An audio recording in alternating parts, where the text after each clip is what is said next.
This image was taken in the skies of British Columbia, Canada on December 16th over Kelowna.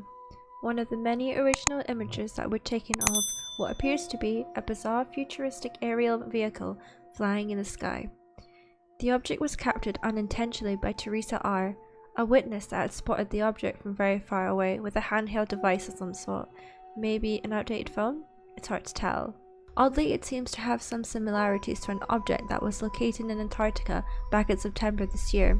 Just looking at the image, you can see the long feature on the left, and the two other triangular components on the right and the top, signifying that this aircraft was constructed by engineers that knew how to plan, build, and design complex machinery.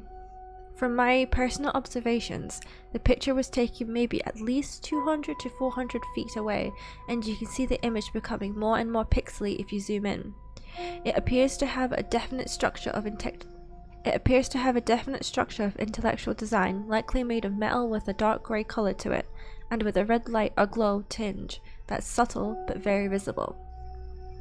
I'm not saying the object we have here is the exact same as the one in Antarctica that was apparently laying on the ground, but the similarities are definitely relatable.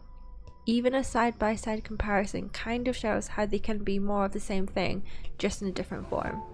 Given the recent confirmation of a space branch within the US military, there was speculation among the UFO and conspiracy communities that the object is most likely an experimental aircraft for just a division of the military. Overall, you can't exactly 100% make out what it is, even with the footage expanded, but from my perspective, it does appear to be a flying anomaly that could be perceived as some sort of alien transportation. So thank you to Teresa for capturing this image. Our second most intriguing UFO sighting of 2019 occurred over the skies of Las Vegas, just short of a week before Christmas during the early evening of December 19th in the Summerlin area of the city. The witness who managed to capture several minutes of this footage of the sighting claimed they received a sudden urge to go outside again for reasons he couldn't explain, but this time he would bring his camera to record the strange anomaly. So he must have seen it before at some point and decided that in the event he does see it again, he would immediately capture it. This is quite rare because usually when something like this happens, it's never to be seen again. So even though this guy was scared, he was lucky to be given a second chance to see it. In front of where he was standing, to the west of his location over the mountains, a huge glowing object proudly and slowly hovers in the sky above the mountaintop over a blue diamond mine. There appears to also be several similar orb-like objects nearby.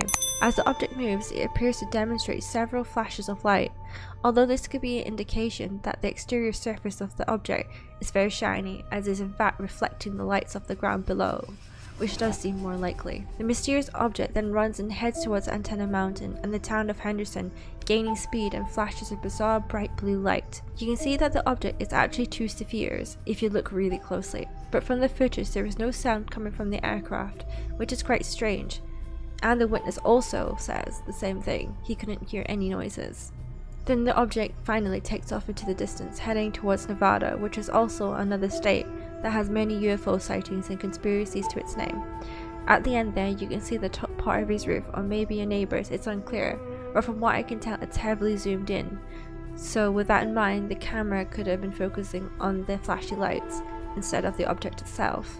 The denser part of the flying vehicle wasn't clearly seen in this footage, unlike the previous picture of a clear distinguishable aircraft.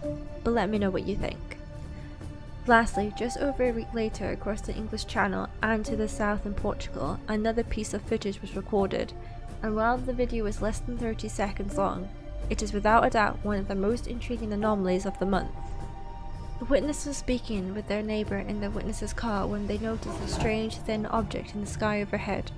He immediately pulled the vehicle over, reaching for his phone as he quickly exited the vehicle. There has been much debate as to what the object could have been in the UFO community following this event. Some viewers claimed the footage showed an actual mothership, while others suggested a disc-shaped spacecraft that was hyperleaping into space. Although the witness only managed to obtain a very short clip, they claimed the incident lasted in total around 3 minutes.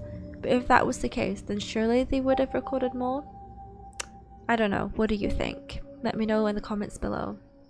And our last piece of footage, this stranger light anomaly appeared over Los Angeles. I really would love to know what you think this is, as honestly I am stumped. The light seemed to flicker in and out, which maybe is some sort of a exhibit going on. But as you can see, you've got cars parked up on the hard shoulder and on the right hand side of the road, and the lights continue to dim in and out as well as flicker. The object doesn't really seem to move. I'm zooming in here, as you can see during the editing process. I really don't know what this could be. Maybe this is some sort of a light show that's going on in the area. Maybe it is something otherworldly. Please let me know, guys, what you think this is in the comments below. I would love to hear your feedback. I appreciate everyone that's come to watch the video, guys. If you have enjoyed it, please make sure to drop a like and a share on the way out. I'd like to say thank you very much for our special guest, Misha, for helping me out with all this information. I apologize on today's video, it's a little bit short. I actually have been working on this since 4 o'clock. Well, I was working on this until 4 o'clock in the morning, as I was waiting on actually a few sources to getting back to me, but I really hope you've enjoyed it. It's ram-packed full of information. I've done my best. I'll leave the source if you want to check them out, guys, in the links below. I love you guys, and I'll see you in just a little bit. Right, kick back, relax, and grab yourself a beverage. A hop if you want to just bounce to my leverage. The evidence, as they say, is in the pudding. So show me the money like my name was Cuba Gooding. It ain't fool's gold.